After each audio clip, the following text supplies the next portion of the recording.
it doesn't surprise me that my footprint is significantly smaller than the average of my countries, it still shocks me, no matter how many times I measure the size of my print, that there are millions making up the majority where I live that regularly use twice what I have. Especially when what I do have is already more than twice what a person in Africa has. In the case of our world and its resources, I hope that this situation is one that doesn't require a catastrophic jolt for the majority of us to realize that we don't need an extra helping at every meal, that we don't need to resort to driving for every trip, or to keep the water running while we brush our teeth. Because this is our world. We only have one, and this is the best we're ever going to get. In my 2-bedroom apartment suite we share what space we have between 5 people. Myself, my parents, and my grandparents who sleep on the floor. Between the 5 of us, there are obvious scrambles for who gets to sit at the dinner table, who gets to watch television when, who gets to use the bathroom at certain times. But also between the 5 of us is our electrical consumption and how much of it is actually used or not. I've always been a determined advocate for the global movement, flick off, so I decided to strategically place banners and signs all over my house, hoping they wouldn't be missed.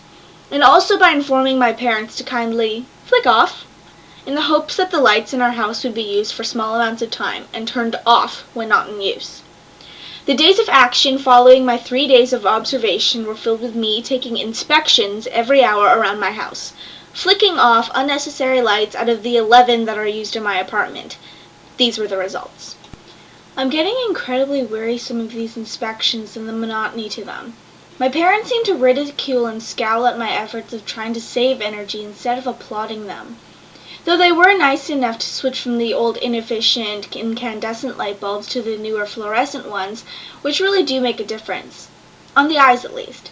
These closer looks at the compacted space where I live and the amount of lights and other electrical devices that are used while on standby, including televisions, stereos, VCRs, and DVD players, somehow both motivate and depress me.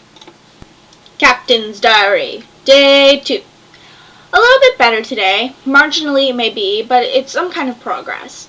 Both of the Kucharski parents still continue to stare at my supposed odd behavior as I tripped around the apartment hold, turning off unused lights and television sets that weren't being watched. And though I'm quite sure that after about 10 minutes of my hourly circuits of the house, those very same lights were turned back on, we'll see how tomorrow fares before I mark that conclusion as true. I am still the captain, and it is still my diary, and it is now day 4. It's Tuesday, and we have reached incredible lows. Haven't seen double-digit numbers ever since the placement of flick-off reminders, and there's been a major decrease all around of lights being on, which is really quite impressive considering how early it gets dark these days. I'm also becoming really proud of my grandparents who have transferred from sitting around the dining room table to try and read the newspaper with the large ceiling light on. They instead moved over towards the window when light allows to read our English text. Yeah. So I tip my recycled fiber and hemp hat off to them. Progress has been made, which really just goes to show that blatant advertisement and persistent heckling truly does work. Who knew? Though it's been done grudgingly at times, my parents have gone along with the action plan and reduced, even unplugged, several electrical appliances in the suite. Beyond that, we also have a shiny new cardboard bin for replacing our paper recyclables, which will eventually in turn go into the really large metal one outside the building. The bin looks pretty swell against all of the large garbage bags full of cans lined up on the kitchen balcony that my grandparents collect and then go to recycle. For the money, but at least they're doing something. I'm just glad that I set out and succeeded in what I meant to do, which is particularly surprising considering my family has never really been big on environmental issues. Maybe I should start annoying them for other things. Like money. Recycled money?